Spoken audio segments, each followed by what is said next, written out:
So I want to show you how to make this beautiful bubu dress with this effect at the sleeve part because of the help of the crinoline. So to make this bubu dress for a size 8, we're going to be using 2.5 yards of Ankara fabric. So it depends on the fabric you're using. And this is the crinoline we're going to be using for the sleeve to make it have that standing effect, like the wavy, standing and wavy effect. Also, we'll be using our bias tape for piping the neck, our tape measure, chalk, and scissors to cut. So these are all we'll be using. So let's go back to sizing. For a size 8, I'm using 2.5 yards of fabric. For size 10 and 12, you could use 3 yards. 3 yard. Then for size 14, 16, you definitely be needing 3.5 yards of fabric. First thing you need to do is to fold this fabric into four. The first thing, you fold it into two like so, and then you fold again. So this will make our fabric folded into four. So 1, 2, 3, 4.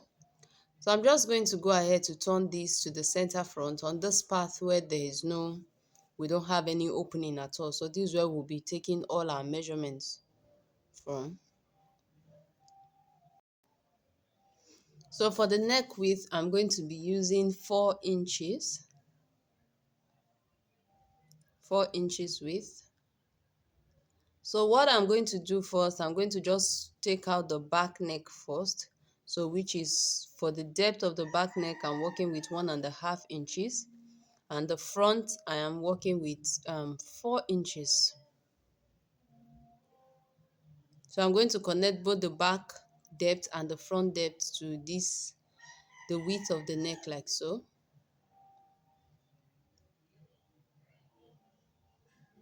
Now the first thing you want to do is to cut only that of the back. So we're going to cut the back neck out, the neckline at the back. We're going to cut this one out first and not the front. If you cut it together, if you cut out the front, you are cutting both the back and front together. So, but if you cut only the back, you'll be able to take off one. You'll be able to take off one from it and use the other one for the front. So I'm just going to separate this like so. So the one I took off will be the back, and this one here is now the front. So I'm going to cut out the front neck. So assuming I cut both of them together, that means both the back and the front will have the same neck. So because we're having two different types of neck, one 1.5 inches and the other one 4 inches depth. So we'll take out the 1.5 inches, which is the back first, off. Then we'll now go ahead to cut out the front, which is the 4 inches. I hope you get it. So let's go right ahead. So then we're going to go ahead to mark out the slope of the shoulder. I just took down 1.5 inches and connected it to this part of the shoulder, and we're just going to trim it off. So this is our shoulder slope.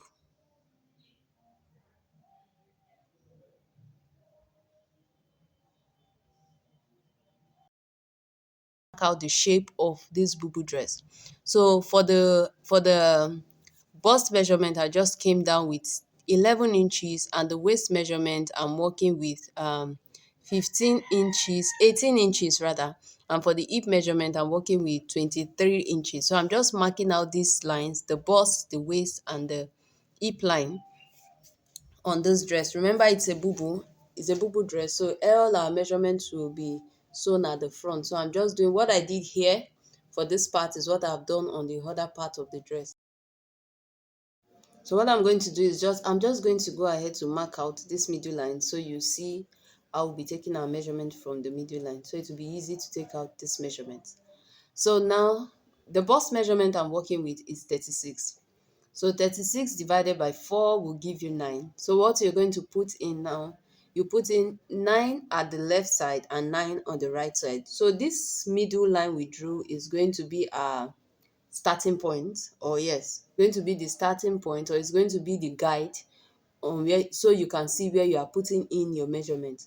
So 9 plus 9, 36 divided by 4 is going to give you 9 inches. So 9 on the right side and 9 on the left side. So I'm just going to mark that out. Whatever I'm marking here, I'm marking on the other side as well.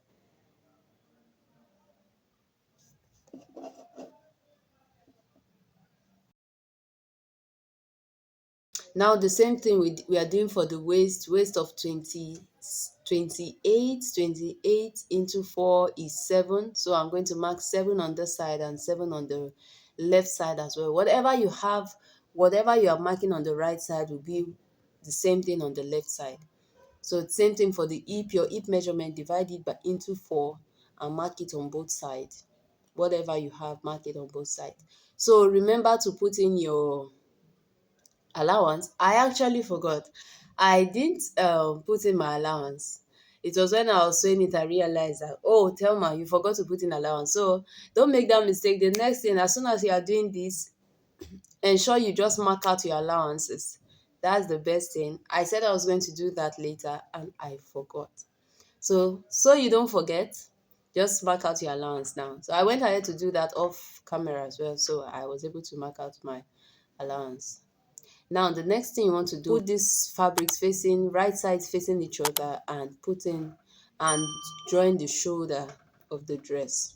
When we are done joining the shoulder, we're just going to pipe the neck with this bias. I'll do that and you see. So we've gone ahead to join the shoulder, we've gone ahead to also pipe out the bias of this dress. So to end off the piping, I don't know, at first I thought I wanted to use hemming gum so there will be no stitching at the front, but later I just went ahead to stitch the bias inside. So I just went ahead to to stitch the bias on the outside. So it depends on how you want to pipe the neck. So now that we've gone ahead to do that, the next step is to build a casing for our crinoline. So we're just going to go ahead now to stitch. After you've gone ahead to stitch this part, this is the hem of the dress. You're just going to go ahead to stitch it. So when we are done stitching, you just go ahead to open it like this and continue your straight sewing from this point to the other point to the end of this dress. So this will help us taking the hem of this dress in a neat way. So we've created a casing for our crinoline. At the same time, we are closing the hem of this dress like this. So you're just going to go ahead to open the dress, the hem of the dress like so. The stitching you've done at the edge, you're going to start sewing from one point to the other on both sides. Like this, taking in that 1 inches on both sides. I hope this is clear enough.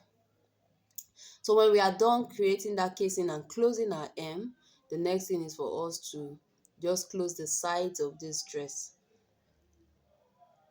And remember, we've already taken out our size measure, we have already shaped the dress, so we're just going to go ahead to sew. Remember, don't forget to put in your allowance. I went ahead to sew part of the dress, like I've gone far when I realized that Thelma, you forgot to put allowance, so I had to lose it. So to avoid that mistake, just put in your allowance as soon as you are shaping out the dress, put in your allowance. So now we've gone ahead to stitch our sides. We've gone ahead to stitch the side of this dress. The next thing is for us to put in the crinoline to create this wavy effect for the dress. So to start putting in your crinoline, you're just going to go ahead like this.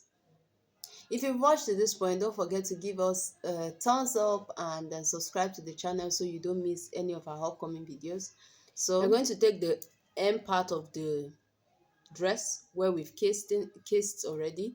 You're going to take one part of the dress, the end part of your dress, and just going to place your crinoline. So now we are sewing this crinoline inside. So you're just more or less like piping this sleeve or this dress with the crinoline. So you're going to just go ahead to sew this crinoline from the bottom all through to the end. And we're going to do this on both sides. So this is the result. This is what we got. Thank you for watching.